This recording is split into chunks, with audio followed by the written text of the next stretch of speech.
ಓಂ ನಮೋ ವೆಂಕಟೇಶಾಯ. ನಮಸ್ಕಾರ ಸ್ನೇಹಿತರೆ, ಪ್ರಮಿಳಾ ಟಾಕ್ಸ್ಗೆ ಸ್ವಾಗತ. ಶ್ರಾವಣ ಮಾಸ ಬಂತೆಂದರೆ ಹಬ್ಬಗಳ ಸಾಲು ಸಾಲು. ಈ ಶ್ರಾವಣ ಮಾಸದ ಶುಕ್ಲ ಪಕ್ಷದಲ್ಲಿ ಬರುವ ಏಕಾದಶಿಯನ್ನು ಪುತ್ರದಾ ಏಕಾದಶಿ ಅಂತ ಕರಿತೀವಿ. ಈ ಪುತ್ರದಾ ಏಕಾದಶಿ ಆಗಸ್ಟ್ 5ನೇ ತಾರೀಕು ಮಂಗಳವಾರ ಬಂದಿದೆ. ಯಾರಿಗಾದರೂ ಮಕ್ಕಳಿಲ್ಲ ಅಂದರೆ, ಮಕ್ಕಳಿದ್ದು ಆರೋಗ್ಯ ಸಮಸ್ಯೆಗಳಿದ್ರೆ ಅವ್ರಿಗೆ, ಮಕ್ಕಳ ಓದು ಅವರು ಮಾತು ಕೇಳ್ದಿರ ಇದ್ದರೆ, ಈ ಥರ ಮಕ್ಕಳ ಸಮಸ್ಯೆಗಳು ಏನೇ ಇದ್ರೂ, ದೊಡ್ಡವರಾಗಿ ಓದು ಆಗೋಗಿ ಕೆಲಸಗಳು ಬರ್ದಿರ ಇದ್ದರೆ, ಏನೇ ಸಮಸ್ಯೆಗಳಿದ್ರೂ ಈ ಏಕಾದಶಿಯನ್ನು ಆಚರಿಸಿದ್ರೆ ಪರಿಹಾರ ಸಿಗುತ್ತೆ. ಈ ಏಕಾದಶಿ ದಿನ ಲಕ್ಷ್ಮೀನಾರಾಯಣರ ಜೊತೆಗೆ ಬಾಲಕೃಷ್ಣನ ವಿಗ್ರಹವನ್ನು ಪೂಜೆ ಮಾಡಬೇಕು. ನಾವು ತಿಳಿದೋ ತಿಳಿಯದೆಯೋ ಇಂದ್ರಿಯಗಳಿಂದ ಮಾಡಿರುವ ಪಾಪಗಳೆಲ್ಲ ಏಕಾದಶಿ ಉಪವಾಸ ಮತ್ತು ವ್ರತಾಚರಣೆಯಿಂದ ನಶಿಸಿ ಹೋಗ್ತವೆ. ಪ್ರತಿಯೊಂದು ವರ್ಗ, ಜಾತಿ, ಪಂಥದವರು ಏಕಾದಶಿಯನ್ನು ಆಚರಿಸಿದರೆ, ಎಲ್ಲರೂ ಆಚರಿಸಿದ್ರೆ ಜನ್ಮ ಜನ್ಮಾಂತರದ ಪಾಪಗಳು ನಾಶವಾಗಿ ಜೀವನ ಸಜೀವನವಾಗುತ್ತೆ. ವರ್ಷ ಪೂರ್ತಿ ಮಾಡಿರುವಂತಹ ವ್ರತಾಚರಣೆಗಳ ಎಲ್ಲ ಪುಣ್ಯ ಫಲವನ್ನು ಈ ಏಕಾದಶಿ ತಂದುಕೊಡುತ್ತೆ. ವಿವಾಹಿತ ಮಹಿಳೆಯರು ಸಂತಾನ ಭಾಗ್ಯಕ್ಕಾಗಿ ಪುತ್ರದಾ ಏಕಾದಶಿಯನ್ನು ಆಚರಿಸಬೇಕು. ಮದುವೆಯಾಗಿ ಎಷ್ಟೋ ವರ್ಷಗಳಾಗಿ ಮಕ್ಕಳಿಲ್ಲದೆ ಇದ್ದರೆ ಅಥವಾ ಗಂಡು ಮಕ್ಕಳು ಇಲ್ಲದೆ ಇರೋರು ಈ ವ್ರತವನ್ನು ಆಚರಣೆ ಮಾಡಿದರೆ ಖಂಡಿತ ಸಂತಾನ ಫಲ ಪ್ರಾಪ್ತಿಯಾಗುತ್ತೆ.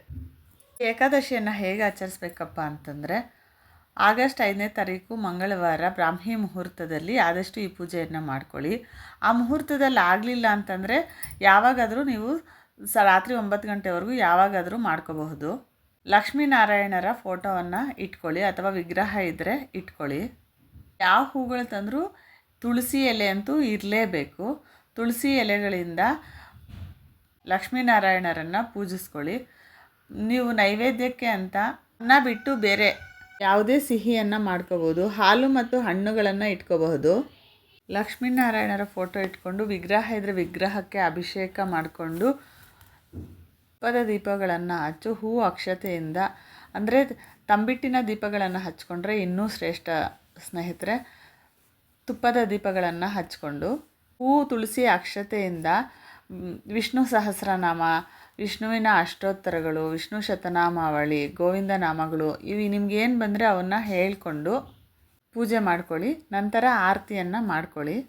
ನಿಮಗೇನೂ ಬರಲಿಲ್ಲ ಅಂತಂದರೆ ಓಂ ನಮೋ ಭಗವತೆ ವಾಸುದೇವಾಯ ಅಂತ 101 ಸರ್ತಿನೋ 108 ಸರ್ತಿ 1001 ಸರ್ತಿ ನಿಮಗೆ ಎಷ್ಟು ಬಾರಿ ಸಾಧ್ಯವಾದರೆ ಅಷ್ಟು ಬಾರಿ ಪಠಿಸಿ. ಪೂರ್ತಿ ದಿನ ಉಪವಾಸವಿರಬೇಕು. ನಿಮಗೆ ಆಗಲಿಲ್ಲ ಅನ್ನೋರು ಹಣ್ಣು ಹಾಲು ತಗೋಬೋದು. ಆದಷ್ಟು ಉಪವಾಸ ಇದ್ದರೆ ತುಂಬ ಒಳ್ಳೆಯದು. ನಿಮ್ಮ ಸಂಕಲ್ಪ ಉಪವಾಸವಿದ್ದು ಪೂಜೆ ಮಾಡಿದ್ರೆ ಖಂಡಿತ ಈಡೇರುತ್ತೆ. ನೀವು ಪೂಜೆ ಮಾಡೋದಕ್ಕಿಂತ ಮುಂಚೆ ಖಂಡಿತ ತಪ್ಪದೆ ವಿಘ್ನೇಶ್ವರನನ್ನು ಪೂಜೆ ಮಾಡ್ಕೋಬೇಕು. ಯಾಕೆಂದರೆ ಅಗ್ರ ಪೂಜೆ ವಿಘ್ನೇಶ್ವರನಿಗೆ ಸಲ್ಲಬೇಕು. ನಂತರ ನೀವು ಸ್ವಾಮಿಗೆ ಸಂಕಲ್ಪವನ್ನು ಮಾಡಿಕೊಂಡು ಪೂಜೆ ಮಾಡ್ಕೋಬೇಕು. ದಿನ ಪೂರ್ತಿ ಹರಿಧ್ಯಾನ, ಜಪ, ಹರಿನಾಮ ಸ್ಮರಣೆ, ಸತ್ಕತೆ, ಕೀರ್ತನೆಗಳನ್ನು ಆಲಿಸೋದ್ರಿಂದ ಕೇಳೋದ್ರಿಂದ ನೀವು ಏಕಾದಶಿಯ ಪೂರ್ಣ ಫಲವನ್ನು ಪಡೆಯಬಹುದು. ಶ್ರದ್ಧಾಭಕ್ತಿಯಿಂದ ಈ ರೀತಿ ನೀವು ಪೂಜೆ ಮಾಡಿಕೊಂಡ್ರೆ ಖಂಡಿತ ಸಂತಾನ ಫಲ ಪ್ರಾಪ್ತಿಯಾಗುತ್ತೆ.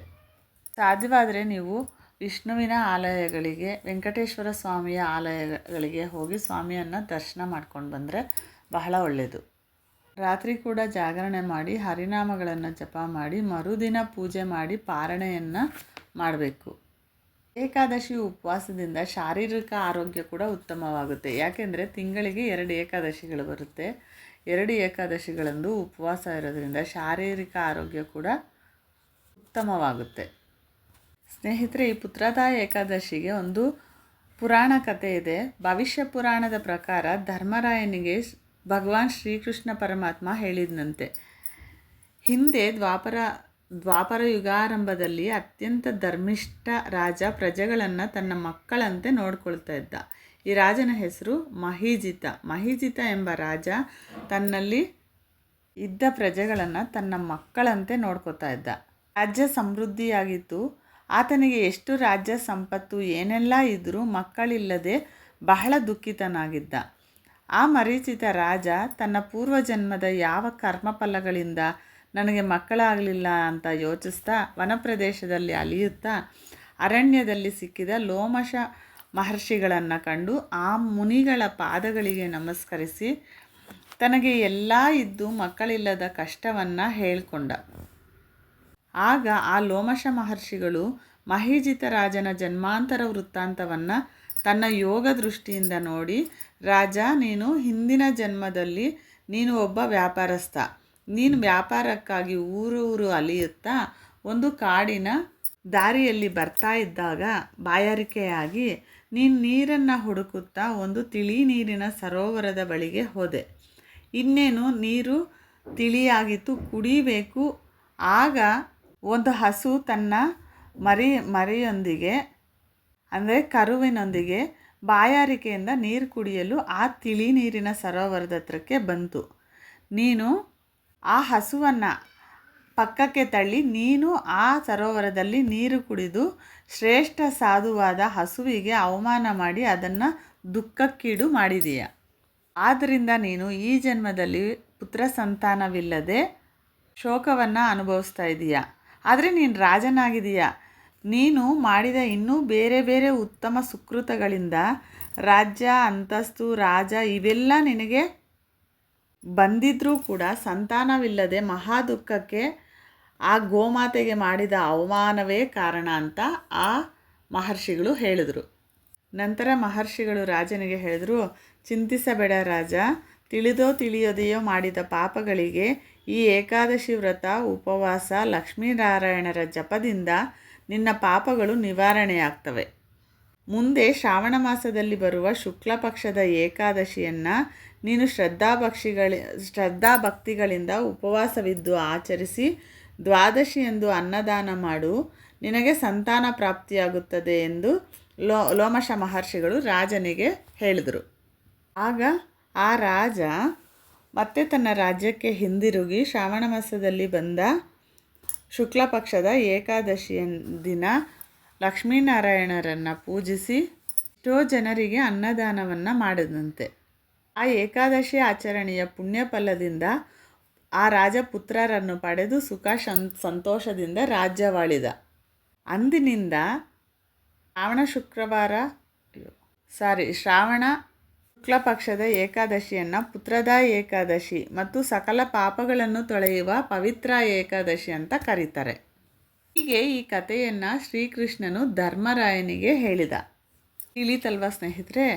ನೀವು ಕೂಡ ಸಂತಾನ ಭಾಗ್ಯಕ್ಕಾಗಿ ಅಥವಾ ಮಕ್ಕಳಿಗೆ ಏನಾದರೂ ಅನಾರೋಗ್ಯ ಇದ್ದರೆ, ಅಥವಾ ನಿಮ್ಮ ಮಕ್ಕಳು ಎಷ್ಟೋ ಓದಿ ಅವ್ರಿಗಿನ್ನ ಕೆಲಸಗಳು ಬರದೇ ಇದ್ದರೆ, ನಿಮ್ಮ ಮಕ್ಕಳು ನಿಮ್ಮ ಮಾತು ಕೇಳ್ತಾ ಇಲ್ಲ ಅನ್ನೋರು, ನಿಮ್ಮ ಮಕ್ಕಳಿಗೆ ಕೀರ್ತಿ ಪ್ರತಿಷ್ಠೆ ಒಂದು ಸ್ಥಾನ ಬರಬೇಕು ಅಂತ ಆಸೆ ಪಡೋರು, ಇಲ್ಲ ಮಕ್ಕಳ ಪ್ರಾಪ್ತಿ ಇಲ್ಲದೆ ಇರೋರು ಖಂಡಿತ ಆಗಸ್ಟ್ 5ನೇ ತಾರೀಕು ಮಂಗಳವಾರ ಈ ಏಕಾದಶಿಯನ್ನು ಉಪವಾಸವಿದ್ದು ಆಚರಿಸ್ರಿ.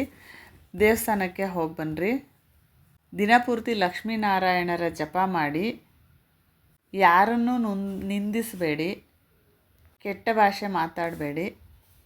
ತುಳಸಿಯಿಂದ ಲಕ್ಷ್ಮೀನಾರಾಯಣರನ್ನು ಪೂಜಿಸಿ ನಿಮ್ಮ ಪೂರ್ವಜನ್ಮದ ಕರ್ಮ ಪಾಪಗಳೆಲ್ಲ ತೊಲಗಿ ಹೋಗಿ ಪುಣ್ಯಫಲ ಪ್ರಾಪ್ತಿಯಾಗಿ ಸಂತಾನ ಭಾಗ್ಯ ನಿಮ್ಮದಾಗುತ್ತೆ.